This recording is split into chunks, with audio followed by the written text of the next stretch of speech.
Ladies and gentlemen, thank you very much for joining us. I am Darren Smith along with Steve Walls, and this is the pregame cheat sheet brought to you in part by Gates Barbecue. Steve, Sunday Night Football. Want to welcome everyone here to us. We're inside the press box at Arrowhead Stadium.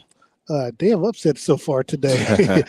For you. For me and then for the people, the citizens of Buffalo, New York. My parlay, of course. Thanks a lot, Buffalo. But with the things that are going on in the NFL today, we come to Sunday Night Football. Chiefs hosting the Tennessee Titans. Actually, before last week, Kansas City was in second place. Now they're in third place because Tennessee has a better conference record than Kansas City does. But when you look at tonight's matchup, Chiefs are hosting them. The last time these two teams played in the playoffs, Kansas City beat them here at Arrowhead. But in the regular season, the Titans have won 4 straight against Kansas City. Yeah, it seems like the Titans have Kansas City's number, even dating back a couple of years ago when they were in Tennessee, and all the Chiefs fans were excited because the Chiefs were beating the brakes off the Titans, and then Titans ended up roaring back to get a crazy win. But yeah, I'm feeling good, man. 35-32 win, and last year they stomped a muddle in Kansas City 27-3. Exactly. Hopefully this Chiefs team got the extra hour of sleep like I did, and they're feeling good and ready to go. Yeah, no, I got an extra hour of sleep as well. So, again, Steve and I were inside the press box here at Arrowhead Stadium. Kickoff for Sunday Night Football is at 7:20. So we have about an hour and 15 minutes before kickoff. But, let's get everybody set up, of course. These two teams, both teams coming to tonight's game with a 5-2 record. Yeah. Kansas City coming off of a bye week. The Tennessee Titans, of course, they're coming off of a big win last week. Well, a win against the Houston Texans. But they're led by Derrick Henry, the running back. It looks as though they're going to go with Malik Willis to start the game off. Yeah. I know Ryan Tannehill he was out last week, been walking around in the boot, talking to their local beat reporter from ESPN, Teron Davenport. That's the look, or that's the direction that looks as though that they're going to go in tonight's game with Malik Willis, their first round draft pick. Yeah, I feel like that kind of plays into the Chiefs' hands because if you remember, Steve Spagnuolo, these past few weeks, he's been able to draw up some crazy looking defenses, right? And then that's his MO. No matter what, he's going to come after you. If he takes a page out of the great Bill Belichick's book, figure out what you want to do and take that away. And I think that being Derrick Henry. Now, I know a lot of people are concerned because of, Derrick Henry and his running ability. Well, before the bye week, the Chiefs are ranked third in being able to stop the run. I'm not saying third total in defense, but just being able to stop the run and holding guys averaging about 90 yards, 80 to 90 yards a game. And so they really haven't had a running back that's been able to run all over them, right? Like if you look back to what San Francisco was able to do, I'm not sure why San Francisco stopped running the ball because they were getting after it. But, the second half came and the Chiefs took that away.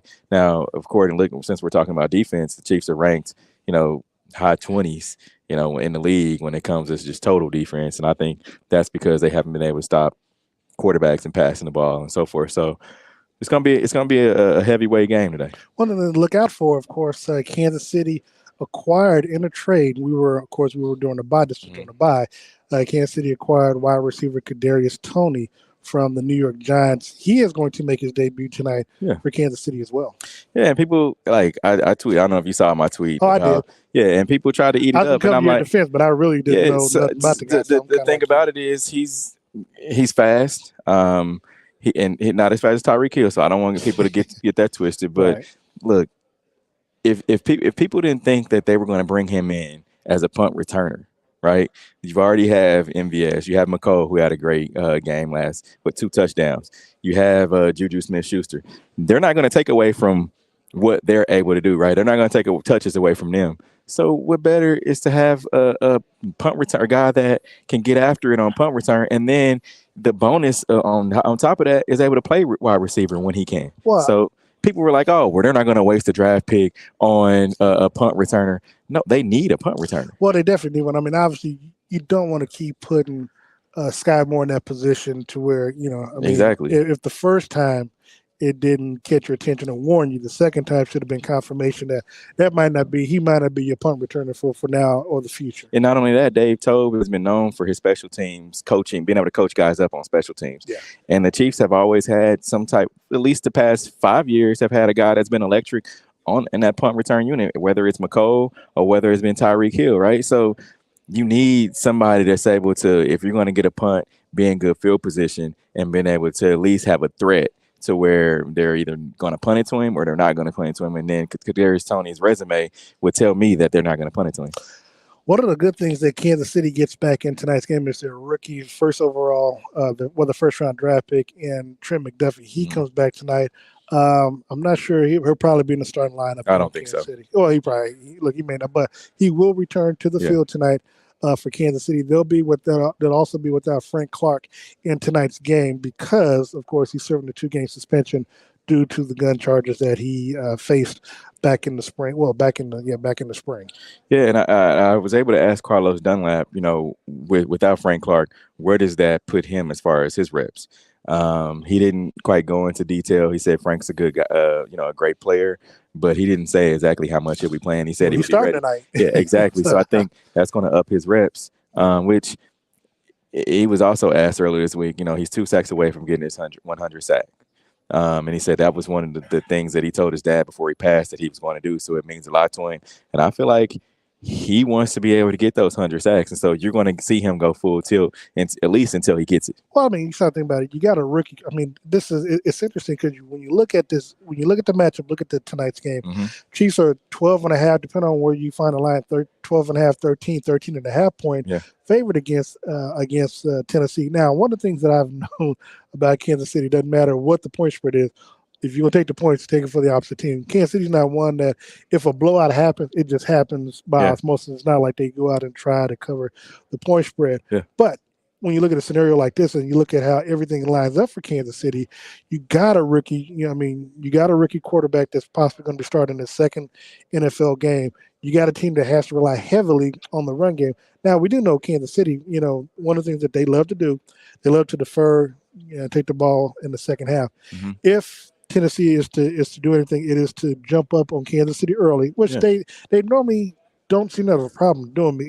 But you get Derrick Henry started, you get him those reps or whatever, so he can get the momentum going. If they can get up, obviously Kansas City's going to come back in the passing game. But for Kansas City, if they can get a stop on the opening drive and get the ball back, and they can get out on top, it kind of forces. Well, maybe not after a 7-0 lead, but if they can get a 14-0, 10-0, it may force them out of the run game where you put the ball in Malik Willis' hand, and that way you allow Dunlap and others to go after him. And one thing about Malik Willis is he's able to use his legs. Not sure if you remember when going against Denver last season when they put in Drew Lock, he was able to use his legs a lot against this defense, right? And it was like they weren't ready for it or something. Not sure why not, but you really don't have a lot of tape on Malik Willis as far as before this season, right? Well, So I mean, he was in college. Yeah. So, but I'm like, but before this season, so you can throw different looks at him and kind of come in them different ways, and I think you'll be able to be successful. Well, and look, think about it. A lot of the young quarterbacks that can run, maybe outside of Josh Allen, the majority of them are black quarterbacks, and so so that is with his athleticism and his legs, he is able, and he can throw the football too. I mean, I saw some passes that he threw last week, so that is an added weapon on behalf of Tennessee that they don't have with Ryan Tannehill. So if most of these guys, and I don't want to cut you off, but most of these guys rookie guys coming in at quarterback playing in Arrowhead Stadium, that's a whole nother factor as well. Yeah, that's a factor. Yeah, but and for whatever reason, it's taking me back to what we're seeing this season, especially the last few games. You're seeing a player like Justin Fields. Like to me, even if you're Malik Willis, if you're an offensive coordinator, it's your job to tailor the offense to your quarterback that you have playing, and so play to the strengths. Yeah, and so for me, I mean, if they play to a strength, then I think it can be a much closer, tighter game. For the Titans with Kansas City in the Arrowhead tonight. Yeah, but if you look at their wide receiving core, I mean, you have Robert Woods, who of course was a Ram before Tennessee, and then you can't go out there and let Kevin Rader, Jeff Swain, though you can't go out there if you're the Chiefs defense, you can't let those guys go out there and beat you. Right, Nick Westbrook. I don't see those guys going out there and beating this defense, especially when they've just come out of playing against Devontae Adams. No. I get you. Stephon Diggs. But here's the thing. If you want to make a name for yourself, it's for the Chiefs to think that you don't have nobody at wide receiver. That's fine. I mean, and respectfully, you can feel that way, but you can't come in over the confidence. I mean, you're not going to like look past this team looking at Jackson. No, I'm not saying you don't come in overconfident, but you come in confident, saying, "Hey, you ain't Stephon Diggs. Yeah, you not Devontae Adams. So I'm lining up with you man to man." Yeah, and that's true. And that's what you're supposed to do.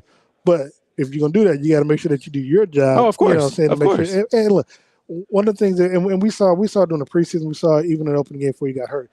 Nobody was really throwing at Trent McDuffie. I think tonight, once he gets in, I think they may try to go after him to see where he's at with his health or whatever. But I think Trent's going to end up being one of those shutdown corners that Kansas City will have for the future. So I like that this is a game that they finally brought him back. You gave him a couple extra weeks worth of rest. He could have came back against the 49ers. You sat him.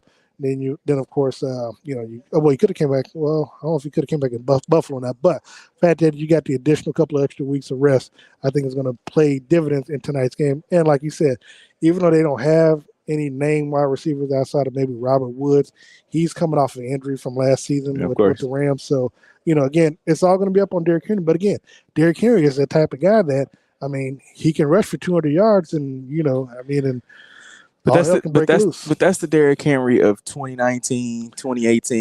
We saw Derrick Henry do that, I think, last week. So, but I mean, not against a defense like this. But you just said that they're number 20. Yeah.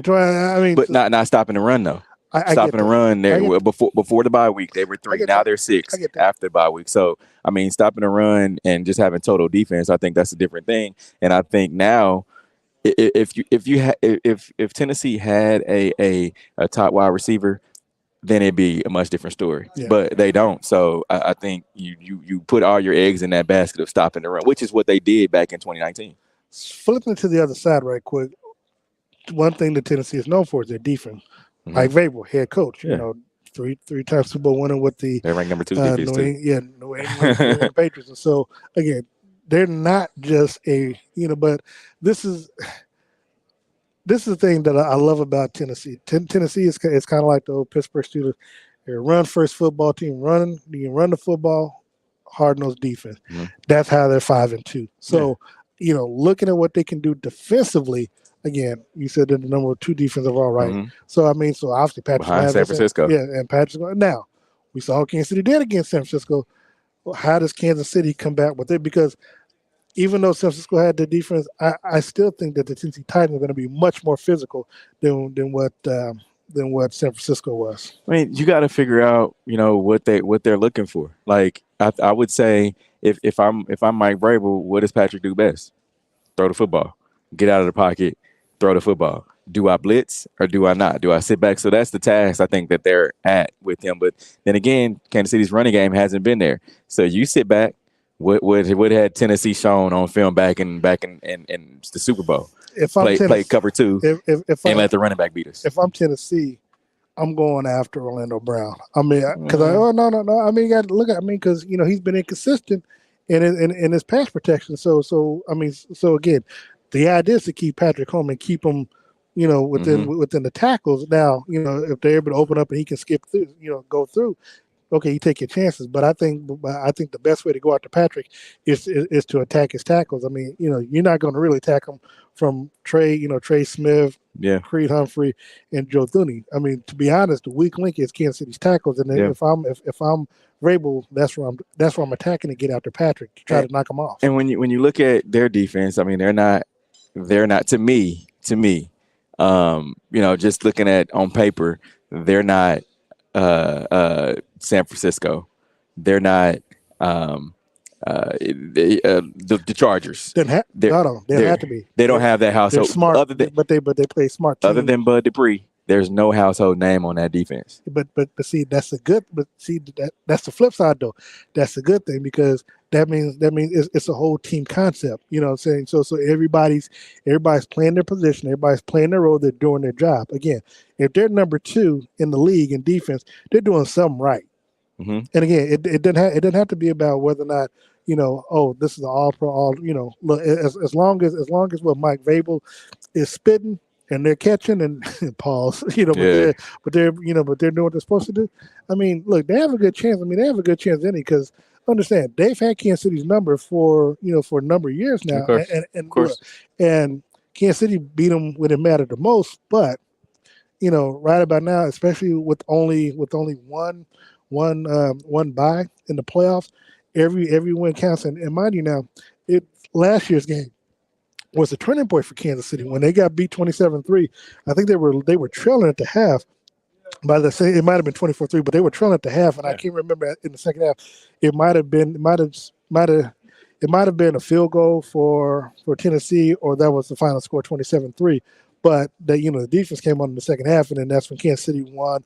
I think 8 straight games, to get themselves back in position. Now, yeah, again, the league and the way games have been turning out lately, Kansas City's in third place. This is a head-to-head win. They have to win tonight's game of because course. one, you don't want to be having one. Yeah, everybody else has to lose essentially 2 games for you to try to win out. So they need to win.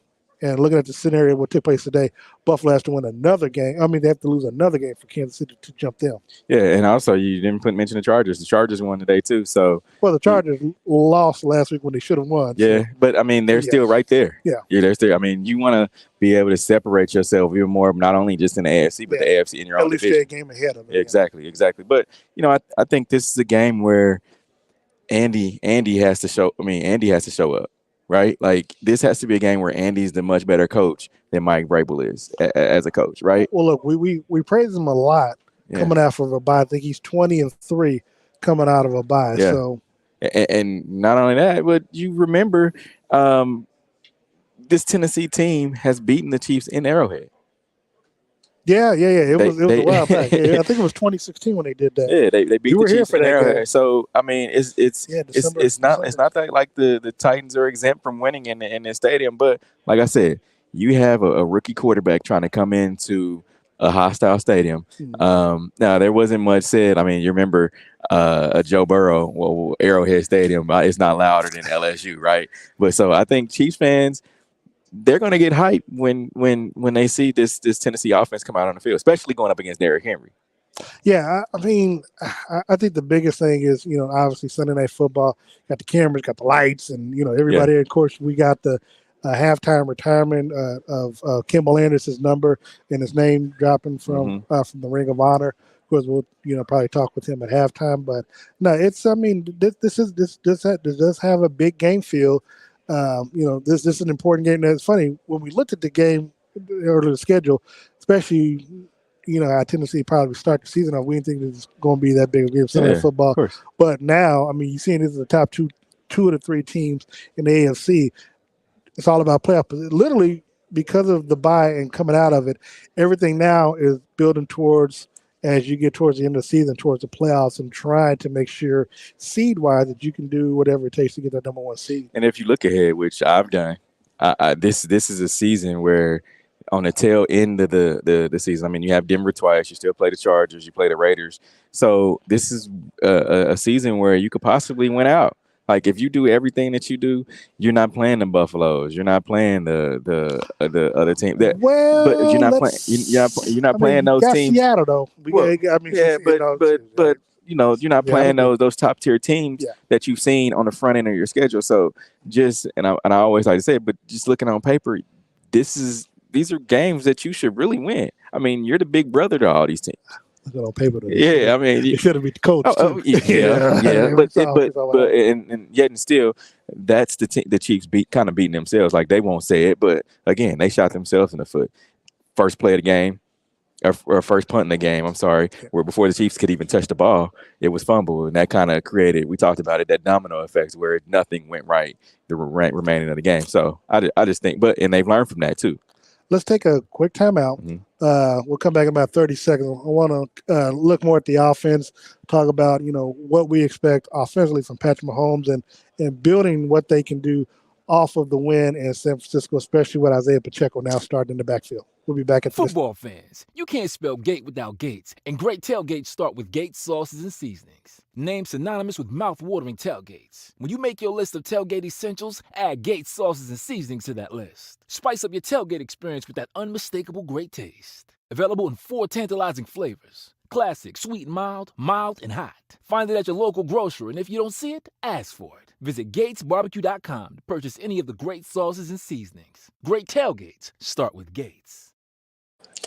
And we're back here on the pregame cheat sheet brought to you by Gates Barbecue. Gates Barbecue. Oh, that picture looks so good. But shout out to Colin, Gates, and Shipley, along with Gates Barbecue, for taking care of our pregame meal. They provide us with wings tonight instead of ribs. So the wings are very, very, very good, Steve. Yeah, exactly. But looking back in tonight's game, Isaiah Pacheco is going to make his second career start for Kansas City. I'm saying why they didn't update it on the little depth chart. Look, put my guy's name in the front. I'm not going to bring that up. You know what I'm saying? They might be like, do you all like y'all seats? Yeah, we do. So, but no, it is interesting, obviously. But Isaiah Pacheco starting again. What are you looking, or what are you hoping to see Isaiah to do in the second start with the Chiefs? At some point, he's gonna make a breakout. Like he's getting the experience under his belt. I mean, this will be the second time that he's faced the top defense in the league. You know, first with San Francisco, now gonna be the Titans. Actually third time, because the first time was when they faced off against Tampa Bay. They had number one defense at the time. Yeah. So I mean, I think he was able to get a bye week, get a little fresh legs. I mean, rookie. We always talk about guys hitting that rookie wall. And so coming off of that, I'm sure he watched a lot of film. I'm sure he got a little rest, was able to recharge. And that's one of the things that Carlos Dunlap talked about earlier this week, was just the fact that he didn't quite know coming in that Andy would give them that much time off. He said after a bye, within his whole career, he's always just had Wednesday to Sunday, and they're right back on Monday. But Andy gave them from Sunday all the way to Tuesday or Wednesday. So I think they were able to recharge. And so where the bye landed, I think was perfect for not only the veterans, but then a young guy like Isaiah Pacheco as well. Not only for the veterans, but for us as well. Oh yeah, came right on time. We kind of needed to recharge our batteries as well. Yeah. But look, we look at this game tonight. We see Isaiah Pacheco, obviously one of the players that we didn't get a chance to talk to after the San Francisco game, even though he scored a touchdown, was Clyde Edwards-Helaire. You know, we don't know how he's really taken the being benched, so to speak. Yeah. But again, he did play a big part in Kansas City's win. Oh, of course. What are you expecting from him? I mean, now that I saw what he brought after, he didn't start, I say keep it that way. I say let the young guy spin and then see what Clyde gives you. Because at the end of the day, Clyde has had his opportunities. He's had more than opportunities. I mean, even when you look at his first season, he was 100 yards after 100 yards and he got injured. Then the next season, he got injured again. So I think now it's just like, all right, Clyde, what can you give us off the bench, a spark, so to speak? And he did just that. But you got to have that 1-2 punch. And I've said this since the Kareem Hunt era in Kansas City. You need that every down back. And to me, Clyde isn't that. I mean, he's not a guy that's going to take a bruising, even though he may say, or folks may say that he is, but I just don't think he is. Isaiah Pacheco is much bigger. He's faster, and I think he can catch the ball just as well as Clyde can out the backfield. To me, he hasn't given us a reason to say, oh, he's not ready. Yeah. One of the things that I enjoy, and we've talked about it probably ad nauseum to for people who follow us and watch the shows and stuff, but I do like how Kansas City, and this is what they've done over the years since we've been covering them over the last decade or so, is that they'll get these young draft picks or these players, and most of them make the team, and they find a way onto the field. And again, it helps because you're mixing that youth with the veteran leadership, and when it's time for the bright lights, when it's time for them to shine, they're not afraid of it. I mean, because they're already getting the experience, either in practice and training camp, preseason, and then during the regular season, to where when Isaiah's numbers called to start, no big deal. I mean, he goes out there and he's just playing football. I agree, but I think that is I would commend Andy Reid and the Chiefs front office for that, because these guys come in understanding, hey, I'm playing with a Super Bowl winning quarterback. Yeah. I'm playing with an MVP regular season quarterback, and not only that, but I'm playing with a Hall of Fame tight end, right? Yeah. So when you look at those shoes that they have to fill, I would be ready. You have to be. If you're not, then you're not gonna play much. So those guys are coming in just ready to go. Pregame cheat sheet. Darren Smith along with Steve Walls were live inside the Arrowhead Stadium press box with the Chiefs in just under, I guess, an hour or so. They will be taking on the Tennessee Titans. 7:20 kickoff on NBC. Of course, post game, Steve and I will be bringing you the press conferences with Andy Reid, Patrick Mahomes, and other select players tonight. We'll also be doing interviews in the locker room, and you can join both Steve and I along with DJ Q and Sean Tyler tomorrow night at the Soiree Steak and Oyster House for the Red Hour that we do every Monday week. night. Yeah, every Monday night or following the Chiefs game. We'll be there live, and you're more than welcome to come down and enjoy some good food, as well as enjoy some good football talk with Steve, myself, and the other two. I'm ready for it because we had last week off, so I'm ready to talk some Chiefs, man. Like I was amped up and excited, to be in here today. Before we venture back into the game, I do kind of want to talk about some of the stuff that we've seen over the last few hours, of course, in the NFL. The loss that Buffalo had today, I don't want to say it was seismic, but it is. But for me, it was kind of surprising. Based off of what we saw the Jets do last week against the New England Patriots, and then to come back and have the big win today against the Buffalo Bills. The Bills fall to 6-2, and the Jets now go to 6-3. So the Jets haven't had a bye week just yet, but now when we see, everybody's kind of put Josh Allen up in the MVP talk along with the Super Bowl talk, and kind of forgetting about what Philadelphia is doing on the NFC side, being undefeated, and also, I mean, and look, everybody's talking about the NFC East, but we can't forget about now Minnesota. Minnesota 7-1 coming out of today's win against the Washington Commanders, and then you look at Brett Favre and the Green Bay Packers. They fell. They lost their fifth game in a row. Right now it's the Tampa Bay is up 16-13 over the defending Super Bowl champ. Looks like, and I know that they're trying to do a last minute thing with 9 seconds left. What is your take on the state of the NFL as we go into tonight's game? As Andy Reid says almost every week, there's so much parity in this league. Yeah. Like we shoot, there was the key slogan, any given Sunday, right? Any given Sunday. So and just the whole Josh Allen thing, I think this may bring them back down to size. Because for whatever reason, the media for Patrick Mahomes. Let's just put it like that. For whatever reason, the media has put him on this pedestal, and they didn't even make the AFC Championship game last year, right? Yeah, I mean, if anybody, I would have said they should put Joe Burrow, up. Yeah. I mean, he at least made it to the Super Bowl, and beat Patrick Mahomes twice. So. For them to kind of leapfrog Joe Burrow over to be like the number one, Josh Allen to leapfrog him over everyone else, I didn't quite understand it, and it's taken him much longer than these younger QBs, right? Like it's taken him. He was in the league a year or two before Patrick Mahomes, at least starting, and so I was just a little confused as to why they would do that, but again. You gotta have your token guy, right? And I just don't understand. I mean, Stephon Diggs, to me, is not Tyreek Hill, right? Even though the Chiefs don't have Tyreek Hill, and that may be it. Like they were trying to compare, the Tyreek to Stephon, and then Tyreek goes down to Miami, so they're like, oh, well, who's the Robin to Batman? And they forget Travis Kelce is to me always his number one option. Yeah. So. As long as Kelsey's out there, I've always said this, and people can agree or they can disagree. Tom Brady always had that option of Gronk, right? Yeah. No matter what else was going on with that team. And the final score, Tampa Bay won 16-13. Yeah, so Tom Brady always had that option of Gronk, minus this season. So his outlet was Rob Gronkowski. Whether it was he had Randy Moss, whether he had whatever Ocho Cinco, whatever wide receiver he had, Hall of Famers might I add, but he always had the option of Gronk, and that's what Patrick Mahomes has. His constant is always Travis Kelce. So I'm not sure why they would try to leapfrog, Josh Allen up to be a front runner. I didn't want to say this before we go back to the game.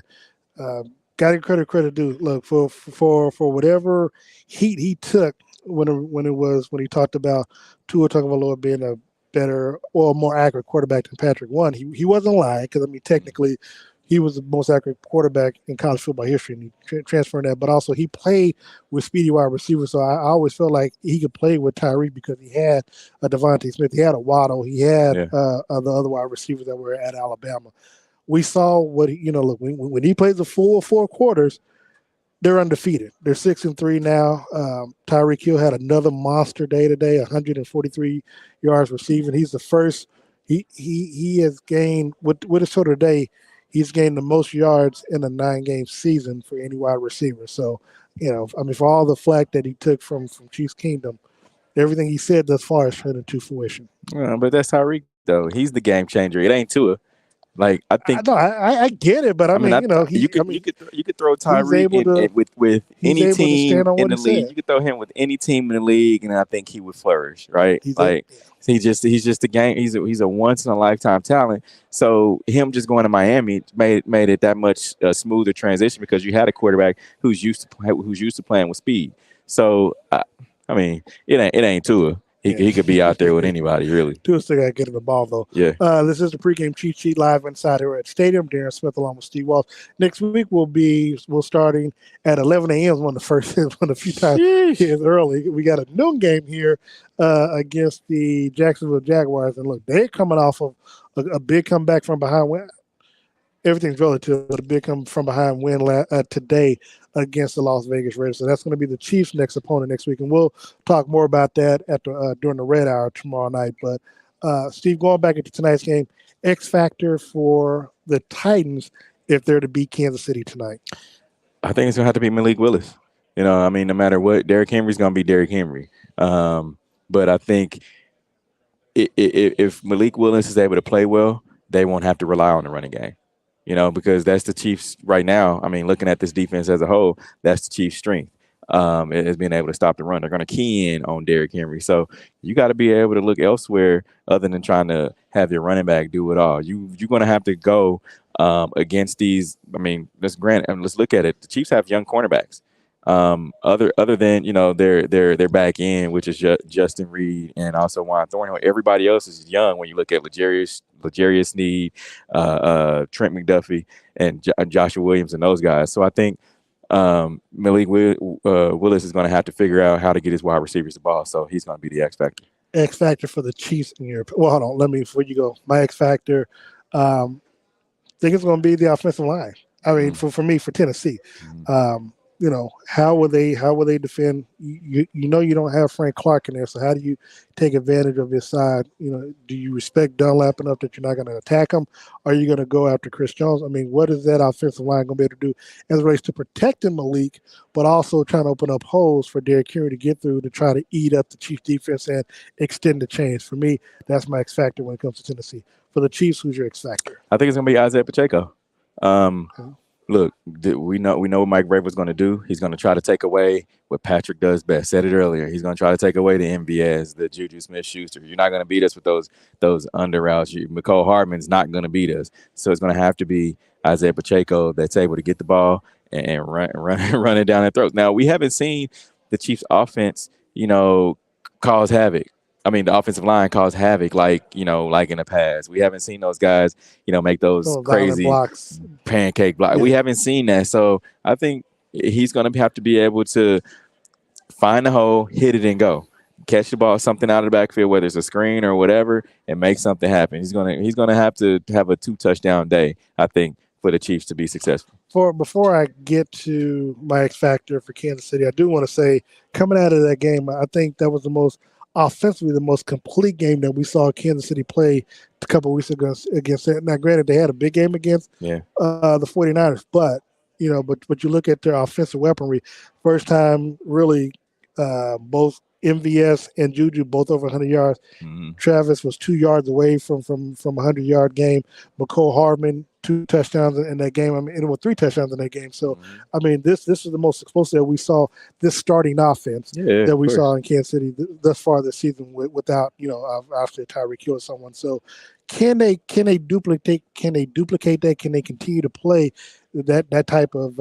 Can they continue to have that type of production from what we saw? Yeah, I mean.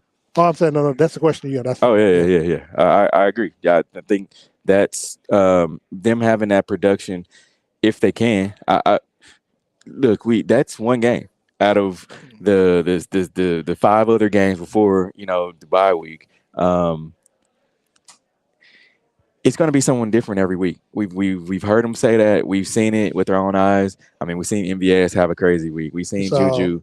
We saw Travis have so it's going to be someone different. So that's the thing that I think they're trying to throw these defenses off. We know what Travis is going to do, but can you stop these other guys? My X factor for Kansas City, I must stay on the defensive side of football. I'm going to go with Nick Bolton. I mean, mano a mano, Nick Bolton versus Derrick Henry. When you know he's going to come up the middle. Yeah. You know what I'm saying? Let's see what happens when the irremovable force meets the immovable object. Yeah. And so that's, to me, that's the matchup that I'm going to watch and that I'm going to be much interested, because again, if Nick Bolton can lead the charge in kind of stifling, so to speak, Derrick Henry, then I think that goes a long way, because again, you take the ball out of Henry's hands and put it in Malik's hands, and you got a better chance to win the game. And it's crazy that you say that. We saw Willie Gay on the pitch, somewhat of a pitch count. I think he's going to be full go. Oh yeah. And we saw with Nick Bolton was he was kind of all over the place. He really didn't have a specific role that he was trying to fill. He was trying to kind of fill the void of Willie Gay, even though there's other linebackers out there, but I see it, you see it. He was trying to fill the void, whether it's in pass coverage, whether it's stopping the run, whether it's getting after the quarterback. I think now he's going to be able to fill his role because you have a guy, Willie Gay, who's been a proven linebacker for this team. So I think you may be onto something with that. It all boils down to this. Both teams 5-2. The winner of this game will have the sole possession of number 2 in the AFC conference. Mm-hmm. All boils down to Steve. Who wins tonight's game and what's the score and why? I think it's going to be Chiefs. We've seen Petty Patrick, right? he don't forget too much. We've seen him count on his fingers. We've seen all the little gestures, the strong. We've seen all of it. So Petty Pat, huh? Yeah, Petty Pat. That's what I'm calling him. So the Chiefs are going to come in here, especially Andy Reid after a bye week. He's going to throw some stuff at I'm sure he's giving Coach Spags that nudge, like, hey man, we've got to throw the monkey wrench in there and let them go. Let them spin. So I think it's going to be the Chiefs. I saw a guy, Rob Abbott, said here first that Arrowhead runs out of fireworks, and I would have to agree. I think it's going to be a 4+ touchdown day for Patrick. I think they're going to put Sunday Night Football, man. I'll take it. 40, I got a parlay. I got one parlay left. I'm calling it 41-21. 41-21. Yeah, pass the sticks. Okay. I can live with that. I don't think you're out of the. I think you're about right. I was going to go 38-14. So we're in that area. Look, I like Kansas City in this game. Here's the thing.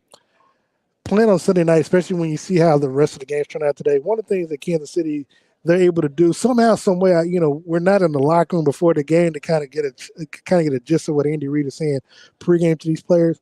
But the moment is there. I mean, and granted, yes, it is just one game. It is just one game. But this game has meaning. Yeah. It's a big game. I mean, again, when you look at the seeding, when you look at where everything stands right now, it's Buffalo 1, Tennessee 2, Kansas City 3. You got to win to jump them and hope, again, you just do your job, and maybe, the Bills will falter along. I mean, you lose to the Jets. I mean, they can lose to the Jets again, in that division and possibly lose that division because, again, they're 6-3. So, I mean, this is not, this is a whole – this season has been one that we didn't expect. We didn't expect to see the Giants and the Jets both be the best. Because we're used to them being bad. Exactly. And so I think knowing what's at stake, coming off of a bye, the players that got a chance. Look, they really, when you look at their schedule, they've got through the toughest part going 5-2.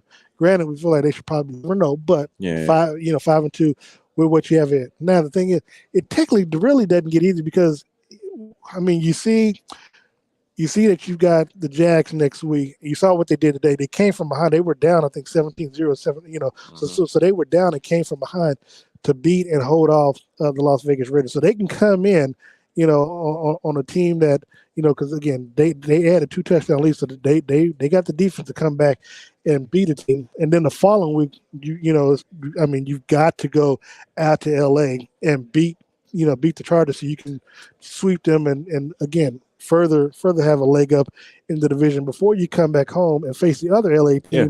And they're still however they look today, they're still the Super Bowl defending champions in the Rams before, again, you turn around, you go back out of town and you face a team that you haven't beaten yet in Patrick's career in the Cincinnati Bengals. So again, everything is lining up and it doesn't really, even though we thought that their schedule gets easier on the second half, the way some of these teams are playing, you can't really say this. So for me, I think it's important for Kansas City to come win this game, and I think that they would do it. Mm-hmm. They did do it in style Sunday football at Arrowhead, at home, fireworks, stuff like that. I believe Kansas City gets it done tonight as well. Nice. I mean, nothing else really needs to be said. I mean, other than watching some football. Yeah. Before we get out of here, of course, Steve, people probably think that we coordinated, and it's like, we really didn't, because I came close to wearing that. We get having that same color shirt. But that being said, who shot you tonight, brother? I know it had to be somebody from Dillard's. Yeah, I mean, that's just what it is, man. Dillard's, Zona Rosa. Make sure you talk to Heather Gray out there. She takes care of me each and every week. Homecoming's passed, but you have some winter court warming. So if your young folks need to find something to wear for court warming coming up, basketball season's coming. Maybe your young man or young lady needs something to wear before pregame, like our pregame here, pregame G.E.H.A. So whatever your game day may look like, whether you're going to work, whether you're going out on the town with your fellas, your girlfriends, whatever, make sure you go holler at Dillard's, Zona Rosa. And as always, look, I'm thankful for my guy Todd White and Todd's Clothier and Taylor Suits, of course, located at 2 locations, 20th and Broadway, along with Ward Parkway Mall. Making sure, as Steve said, for myself, game day ready. So, of course, if weddings and stuff like that, go out there, see them. We support, we support what they do. We support dealers for what they're doing for my guy Steve. Again, got a chance to go out there, either one of our places, go out there, support the business, and thank you very much. But as always, we also want to make sure that, again, even though you probably had all day to do it, you still got some time. If you haven't, got about 30 minutes before kickoff. If you haven't got to one of the 5 locations at G.E.H.A Barbecue, make sure you go out there and support them. 5 locations around the city. G.E.H.A Barbecue, a staple of Kansas City, a staple of Chiefs football, a staple of Kansas City, and tailgating as it is. G.E.H.A Barbecue, 5 locations. And when you're at Arrowhead, of course, if you are saucing, if you got some G.E.H.A sauce, and my guy Steve's sauce crew come around, you could get your little something from them, Steve. Just maybe. Remember, so next week you'll be right back out here, Arrowhead Stadium, early game. Make sure you got your barbecue. Make sure you've got, whether it's a sauce, whether it's seasoning. Maybe you can go slide by and get you a mixed plate or something. President's tray if you got a whole, crew of people you need to feed. So go out there, holler at Gates, whether you're here, whether you're at home, you got some options.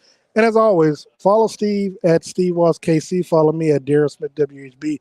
Remember, tomorrow night, the Red Hour, Soiree Steakhouse and Steak and Oyster House down on 18th and Vine. Come out, join us for the Red Hour. Great food.